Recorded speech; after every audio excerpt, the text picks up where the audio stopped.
here with revered Star Wars artist Mark Ratz. Hello, Mark. How are you? I'm very well, and you? Thank you for inviting me. Our pleasure. Tell me about your very first Star Wars memory.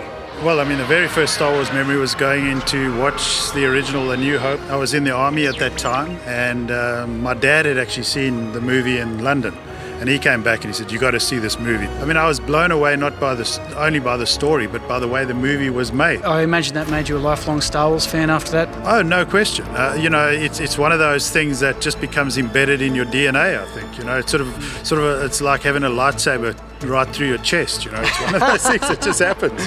That's true. And tell me about how you started doing art for Lucasfilm.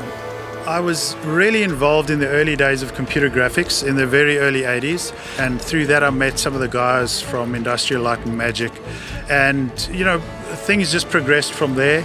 And I did my first job for Lucasfilm. It wasn't illustration, it was actually computer graphics and interactive for the re-release of the original trilogy. And when we as a family moved to Australia, I decided not to do any more animation or any more interactive stuff, that I'd just concentrate back on illustration. So I just continued to illustrate from there. And I was doing some stuff in-house for Lucasfilm and for Industrial Light and Magic at that time, and then did work for Hasbro.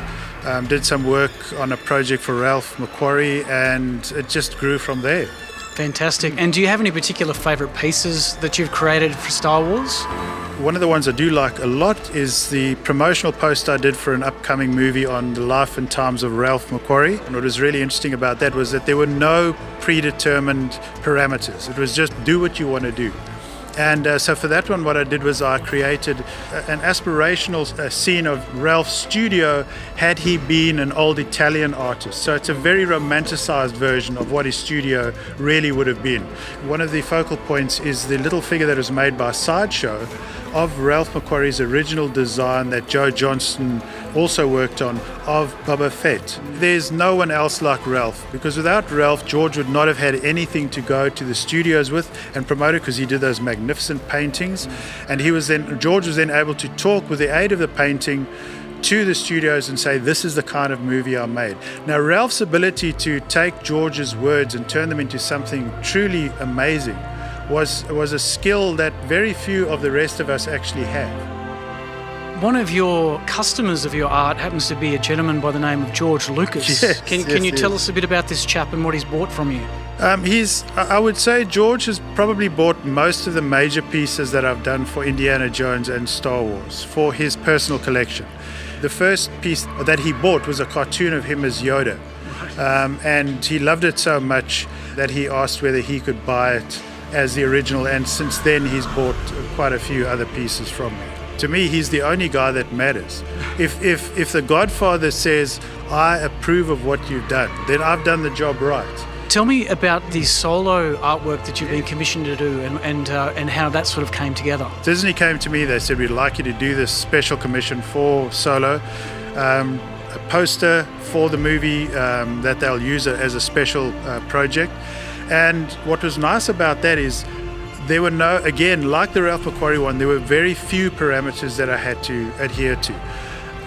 Why? Because none of the actors at this point in time are actually embedded in the story. I'd like to go for the spirit of the movie, so it's like a space cowboy thing. So we've got a guy with a holster and a gun and his hand like Clint Eastwood, and then you've got Chewbacca, because I felt Chewie was important. You've got to have somebody that the audience can relate to. You've got the new droid, you've got the new Falcon. Mark, how do you feel about your solo work that's been commissioned is actually going to be on the side of a very, very large building in Melbourne, and it's going to be several stories high? Look, I'd have to be made of stone not to be pretty happy about that. It's a huge honour, and I'm delighted that it's going to be there. And if they take that down and give it to you, have you got space at home to put it? I'll make a plan. Last question. Yeah. Do you ever get the props from the movies as reference for when you're drawing them? I have a few of the props, but I do make my own. Oh, really? So if I need them, I needed, for example, when I did a very early poster of Luke Skywalker, I wanted his lightsaber from A New Hope. And I couldn't really get one, so what I did was I found online all different places where I could buy different parts of this thing from, and I made it.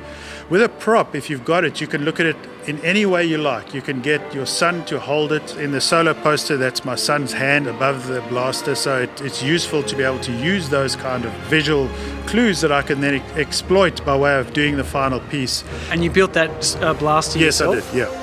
Right, I think that sort of elevates your fandom far above mine. Thank you. We'll have to see your prop collection, Mark. It sounds pretty impressive. Thank you. Well, it's a modest collection, but it does the job, so... Sounds like it. Yeah, thank you. Good stuff. Thanks for your time today. It's a great pleasure. Thanks for having me.